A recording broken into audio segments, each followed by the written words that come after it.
محبت میں مرد کی سچائی کی پہلی علامت یہ ہے کہ وہ ڈرپوک ہوتا ہے۔ عورت نوجوان ہو اور محبت میں سچی ہو تو وہ دلیر ہوتی ہے۔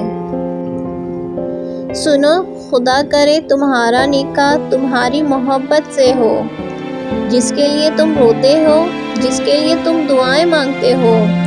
اگر وہ تمہارے نصیب میں بہتر ہے تو اللہ اسے تمہارے نکاح میں لے آئے۔ ہر چیز کا اظہار کیجیے۔ آپ جنت میں نہیں رہتے کہ لوگ آپ کے دل کی بات جان جائیں۔ عورت کے سینسز اتنے تیز ہوتے ہیں کہ وہ نظر اور نیت دونوں پہچان لیتی ہے۔ دراصل وہ دھوکہ اس وقت کھاتی ہے جب وہ خود کو دھوکہ دے رہی ہوتی ہے۔ محبت کرو تو نکاح بھی کرو۔ گوشت کی تلاش اکثر کتے کیا کرتے ہیں۔ کوئی پرفیکٹ نہیں ہوتا۔ لگاؤ ہو تو خوبیاں تلاش کر لیتے ہیں، بیزار ہو تو خامیاں۔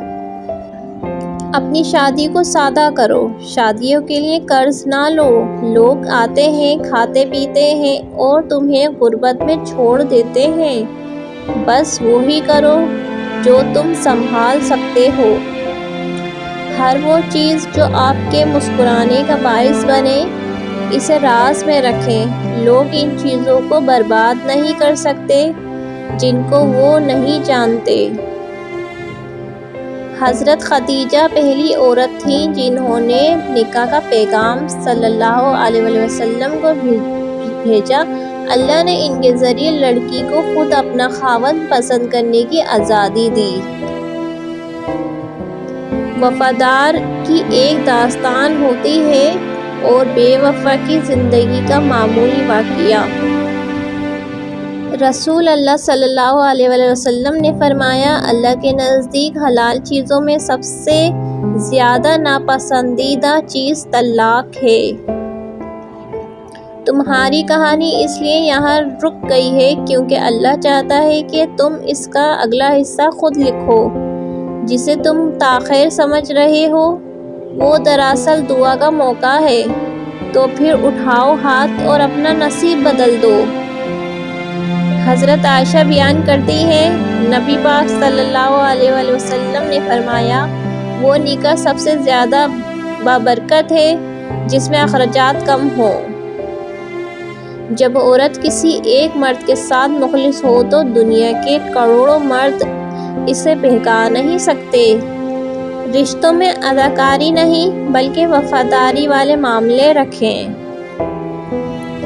جب کچھ ہوتا ہوا نظر نہیں آتا تب ہی تو سب ہو رہا ہوتا ہے، کیونکہ اللہ راستہ نکالتا نہیں بناتا ہے۔ مومن کی دنیا میں کاش نہیں، کن فیکون پر یقین ہوتا ہے۔ مرد کے ہاتھ میں اتنی گرفت تو ہونی چاہیے کہ وہ اپنی من پسند عورت کا ہاتھ سارے زمانے کے سامنے دلیری سے تھام سکے۔ نا امیدی تمہیں تباہ کر دے گی۔ اللہ نے نہ تمہیں تنہا چھوڑا ہے اور نہ وہ بیزار ہوا ہے۔ دوسرے لوگوں میں اپنے اندر کی گندگی تلاش کرنے کو شک کہتے ہیں۔ قرآن پاک بار بار کہتا ہے، نا امید نہ ہو، کمزور نہ پڑو، غمگین نہ ہو، بے شک اللہ ہر چیز پر قادر ہے۔